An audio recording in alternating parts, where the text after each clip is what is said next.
February 24th, 2022. Dawn over Kyiv is still black when the first Russian Mi-8 helicopters appear out of the north like angry hornets. 34 of them skim the treetops at 200 knots, rotors thumping so low that frost flies off the pines. Inside are 200 elite VDV paratroopers of the 11th Guards Air Assault Brigade, Russia's best, tasked with seizing Antonov Airport at Hostomel, 20 minutes from downtown Kyiv.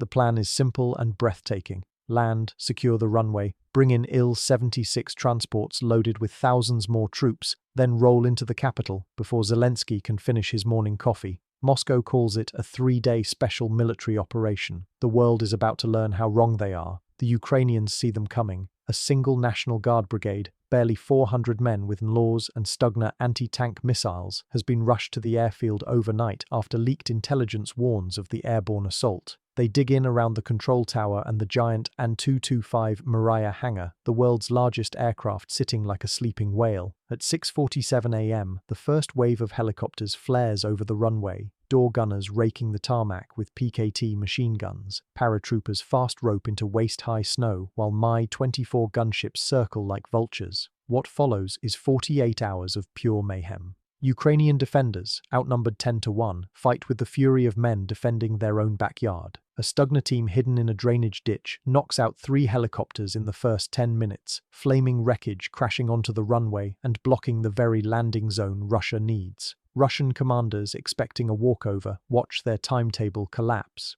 By noon, the first Il-76 are circling, packed with reinforcements, but the runway is a junkyard of burning fuselages and no one dares land. Street fighting erupts inside the terminal. Ukrainians use the giant Mriya as cover, sniping from its cargo bay, while Russian Spetsnaz try to clear buildings room by room. Civilians from nearby Hostomel village join in, some with hunting rifles, others hurling Molotovs from apartment windows. By nightfall, the airport changes hands 3 times. Russian paratroopers raise their flag on the control tower only to be driven off by a counterattack of pickup trucks mounted with heavy machine guns. The decisive moment comes at dawn on February 25th. A second wave of 15 helicopters tries again. Ukrainian Stugners and Manpads turn the sky into a shooting gallery. 7 more helicopters fall, one crashing into the Mriya and setting the irreplaceable giant ablaze. The runway is now a cratered moonscape. Russian commanders finally admit defeat and order the surviving paratroopers to withdraw into the forests. The Il-76s, still circling with 2,000 troops aboard, are told to turn back to Belarus. Moscow's lightning strike on Kyiv dies 20 kilometers short of the capital. Had Hostomel fallen cleanly, Russian armor would have rolled into Kyiv by nightfall on the 24th. Zelensky might have been captured or killed, the government decapitated, the war potentially over in days. Instead, the airport battle costs Russia its best airborne units and its entire northern offensive timetable. Ukrainian resistance, improvised and ferocious, turns a runway into a graveyard and a 3-day war into a 3-year meat grinder.